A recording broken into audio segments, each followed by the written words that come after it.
तो दोस्तों आपने कहावत सुनी होगी कि मछली के पीछे कितना भी जोर लगा लो वो पेड़ पर नहीं चढ़ सकती। तो वही हाल हमारे कांग्रेस के पूर्व उपाध्यक्ष राहुल गांधी जी का हो रहा है। अभी एक हफ्ते पहले वो पुडुचेरी के दौरे पे गए थे और एक हफ्ते के अंदर वहां की सरकार गिर चुकी है। हेलो दोस्तों, मेरा नाम है विकास और आज हम बात करने वाले हैं कि पुडुचेरी में कांग्रेस सरकार गिरने के पीछे क्या क्या कारण रहे हैं। तो हुआ यूं कि अभी 20 और 21 फरवरी को कांग्रेस के 5 और डीएमके के 1 विधायक ने इस्तीफा दे दिया, जिसके बाद कांग्रेस सरकार अपना बहुमत साबित नहीं कर पाई और उनकी पार्टी को सत्ता से हाथ धोना पड़ा। कांग्रेस ने पुडुचेरी में 2 डीएमके के विधायक, 1 इंडिपेंडेंट विधायक और वहां के स्पीकर रहे वीपी शिवाकोंदो के साथ मिलकर सरकार बनाई थी। यहाँ पर मैं आपको बता दूं कि किसी भी स्पीकर की वोट तब मान्य होती है जब वहां किसी 2 पार्टियों के बीच टाई हो जाता है, यानी कि अगर 2 पार्टीज की वोट सेम हो जाती है तो स्पीकर की वोट से वहां पर डिसीजन लिया जाता है। तो सरकार गिर जाने के बाद वहां के मुख्यमंत्री रहे नारायणसामी ने बीजेपी पर आरोप लगाते हुए कहा है कि बीजेपी ने उसके विधायकों को खरीदा है, जिससे उसकी पार्टी सत्ता से चली गई है। नारायणसामी जी ने बोला है कि बीजेपी का ये पहले से इतिहास रहा है और उसने के स्टेट में भी कांग्रेस के साथ यही किया है। इसी के साथ उन्होंने बीजेपी पर यह आरोप भी लगाए हैं कि बीजेपी बहुत ही गलत पॉलिटिक्स खेल रही है और वो किसी भी कीमत पर कांग्रेस को हर स्टेट में गिराना चाहती है। इसी के जवाब में बीजेपी नेता ने कहा है कि जो भी आरोप कांग्रेस के मुख्यमंत्री ने लगाए हैं वो बिल्कुल गलत है। वो अपने विधायकों को संतुष्ट नहीं कर पा रहे हैं, जो उन्होंने वादे किए थे वो वादों पर खरे नहीं उतरे हैं। इसी वजह से उनकी सरकार गिर रही है और वहां पर बीजेपी का भी पार्टी बनाने का कोई विचार नहीं है और जो भी पार्टी गिरी है उसके लिए पूर्णतः कांग्रेस पार्टी ही जिम्मेदार है। तो बात करेंगे कि किस किस स्टेट में कांग्रेस पार्टी बची हुई है, किसमें ये मेजोरिटी में है और किसमें इन्होंने अलायंस के साथ पार्टी बना रखी है। तो दोस्तों खाली 2 स्टेट ऐसे बचे हुए हैं जहां पर कांग्रेस पार्टी अब मेजोरिटी में है। नंबर 1 पंजाब और नंबर 2 छत्तीसगढ़। ये 2 स्टेट ऐसे हैं जहां पर ये मेजोरिटी में है। बाकी के 3 स्टेट ऐसे हैं जहां पर इन्होंने अलायंस के साथ पार्टी बनाई हुई है। हालांकि ये तो आपको पता ही होगा कि महाराष्ट्र में शिवसेना की सरकार है, जिन्होंने कांग्रेस के साथ मिलकर सरकार बनाई थी। ये तो सब जानते हैं कि शिवसेना और कांग्रेस हमेशा एक दूसरे के धुर विरोधी रहे हैं, लेकिन वो कहावत तो सुनी ही होगी ना कि मरता क्या ना करता। तो जो हाल कांग्रेस का पिछले 7-8 साल में देखने को मिला है, उसके बाद तो इन्होंने ये भी नहीं देखा कि वो सपोर्ट किसको दे रहे हैं। शिवसेना मिली तो उसको ही दे दो भैया, इज्जत तो बचानी है ना अब कंट्री में। तो बात करें अगर हम 2014 लोकसभा इलेक्शन की, जब बीजेपी ने सेंट्रल में अपनी सरकार बनाई थी, उस टाइम पे कांग्रेस इंडिया के 9 स्टेट्स में मेजॉरिटी में थी और 4 स्टेट्स में अलायंस के साथ पार्टी बना रखी थी।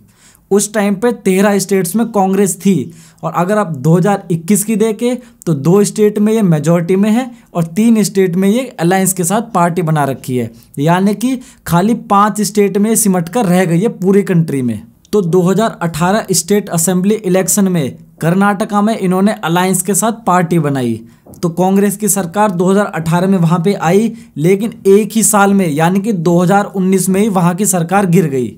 जब 2019 में वहां की सरकार गिरी तो वहां के मुख्यमंत्री एचडी कुमारस्वामी ने बीजेपी पर भी तब भी सेम आरोप लगाए। उन्होंने बीजेपी पर आरोप लगाए कि बीजेपी विधायकों की खरीद फरोख्त करती है। अब भैया हमें तो यही नहीं समझ में आ रहा कि बीजेपी के पास पैसा कितना है कि वो सारे विधायकों को ही खरीद लेती है। भैया आप ये भी तो देखो कि विधायक खरीदे क्यों जा रहे हैं, क्या कारण है कि सारे विधायक छोड़ छोड़ के जा रहे हैं। पैसे की कमी तो कांग्रेस के पास भी नहीं है। उसके बाद दूसरा स्टेट जहां पर कांग्रेस की सरकार गिरी वो था मध्य प्रदेश। वहां के मुख्यमंत्री उस समय पे कमलनाथ थे। हालांकि कई लोग चाहते थे कि ज्योतिरादित्य सिंधिया को वहां का मुख्यमंत्री बनाया जाए, लेकिन बड़े कांग्रेस नेताओं और गांधी परिवार से अच्छे संबंध होने की वजह से कमलनाथ को वहां का मुख्यमंत्री बनाया गया, जिसके बाद ज्योतिरादित्य सिंधिया और कमलनाथ के बीच दूरियां बढ़ती चली गई और कुछ दिनों बाद ही ज्योतिरादित्य अपने विधायकों को लेके पार्टी छोड़कर चले गए, जिसके बाद कमलनाथ को इस्तीफा देना पड़ा क्योंकि वो सदन में बहुमत साबित नहीं कर पाए थे। तो यही हाल कुछ दिन पहले राजस्थान में भी देखने को मिला था,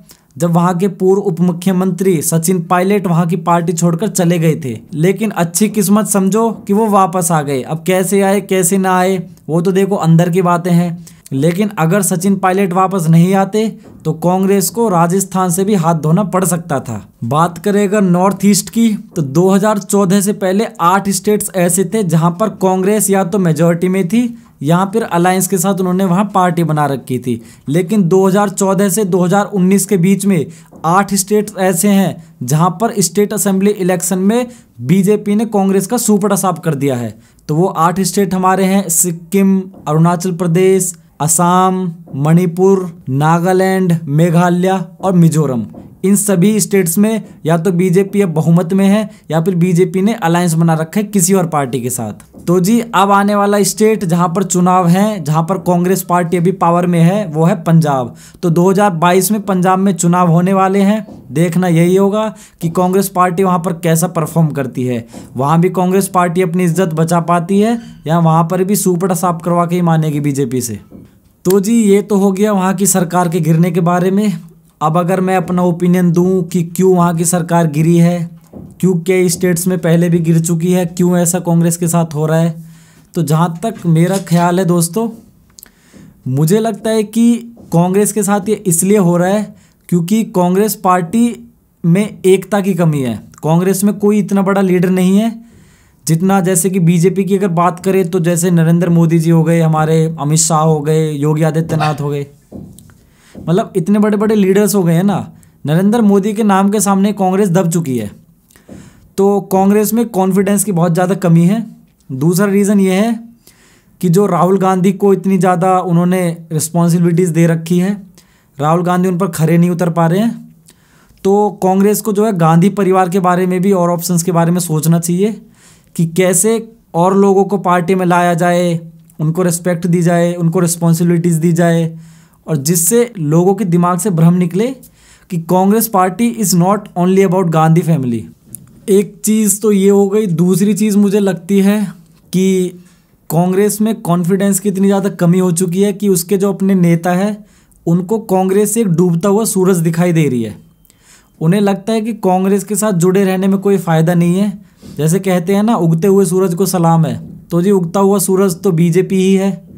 तो कुछ नेताओं को, कुछ विधायकों को लगता है कि क्यों ना उगते हुए सूरज को ही सलाम करे और बीजेपी को ही ज्वाइन कर ले, क्योंकि कांग्रेस तो वैसे भी डूब चुकी है, कोई बड़ा नेता नहीं है, जो बड़े नेता है उनकी रेस्पेक्ट नहीं हो रही है। कपिल सिब्बल हो गए, गुलाम नबी आज़ाद हो गए, शशि थरूर हो गए, कई ऐसे नेता हैं जिनके बारे में कांग्रेस ने या राहुल गांधी ने बोला था कि वो बीजेपी के साथ मिले हुए हैं अंदर ही अंदर। उसके बाद काफ़ी बवाल मचा था उस बारे में भी। तो बड़े बड़े नेता ही जब कांग्रेस के साथ नहीं है, इसीलिए कांग्रेस पार्टी बहुत ज़्यादा वीक हो चुकी है अंदर से। तो कुछ ये रीजंस रहे हैं।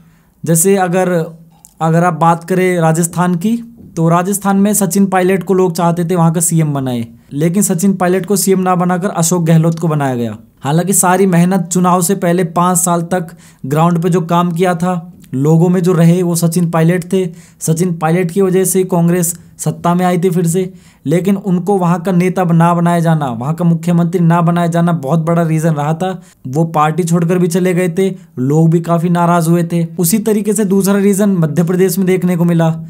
जब वहाँ पे सरकार आई तो लोग चाहते थे ज्योतिरादित्य सिंधिया को वहाँ का सीएम बनाया जाए, क्योंकि वो एक जवान चेहरा थे, एक यंग लीडर थे। लोग चाहते थे कि एक एमपी जैसे बड़े राज्य को वहाँ का मुख्यमंत्री बनाया जाए। लेकिन गांधी परिवार से अच्छे संबंध होने की वजह से कमलनाथ को वहाँ का सीएम बनाया गया, जिसके बाद वही हुआ। ज्योतिरादित्य सिंधिया नाराज हो गए, अपने विधायकों को लेकर चले गए और वहाँ से भी कांग्रेस को सत्ता से हाथ धोना पड़ा।